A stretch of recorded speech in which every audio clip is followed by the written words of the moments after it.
spokesperson Alan Brown. Thank you, Madam Deputy Speaker. Madam Deputy Speaker, with these selected statistics, the Secretary would clearly make a very good cherry picker while she clutches at straws at the same time. The reality is we still have a cost of living crisis, and I would welcome her to my constituency to tell people in my constituency how rosy apparently things are in the UK at the moment. The reality is real GDP growth in the UK compared to pre-pandemic is just 1%. That's a third of the EU average figure and an eighth of the US growth. And the here and now figures are even worse. The UK economy shrank in 2023, whereas with significant growth in the G7 and across the OECD average. Indeed, now is probably the only time in living history the UK economy is actually on a par with Germany, but sadly that's because Germany is also an international outlier in terms of lack of economic growth. Volumes of UK goods imports and exports is 7.4% smaller compared to 2018. That's the biggest 5-year decline for which comparative records exist.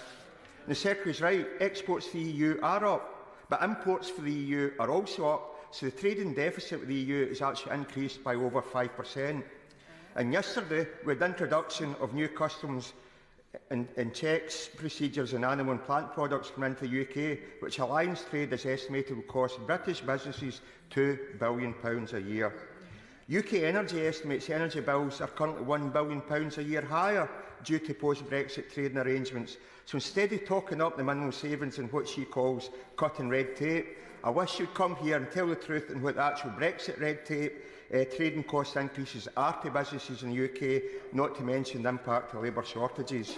Madam Deputy Speaker, this Parliament is set to break a lot of records. The biggest drop in living standards, the longest decline in GDP per capita, the steepest 5-year decline in volume of trade, the stock market shrinking at its fastest pace in history. So what of these record-breaking achievements for broken Britain is she most proud of? Secretary of State. Thank you, Madam Deputy Speaker. It was very interesting to hear the honourable gentleman talk about his constituents. What he should tell his constituents, certainly what I would if I was there, would tell them that the 7-year administration of First Minister Nicola Scotland, the SNP welfare economy grew at half the growth rate of England. If the SNP had achieved growth in line with England, they could have increased Scotland's economy by 15 billion.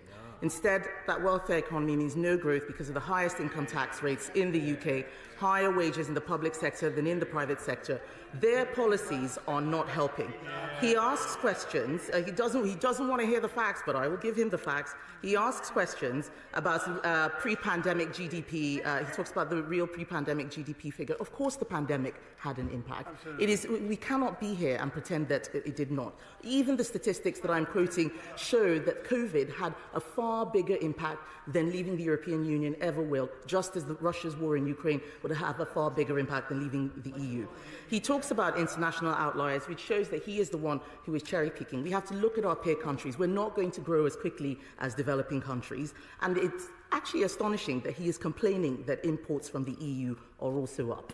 That shows that despite leaving the European Union, trade is going well, things are going well, and I believe that if his Scottish Government actually takes some lessons from the UK Government, they would see much better happening for their constituents. Mark Logan.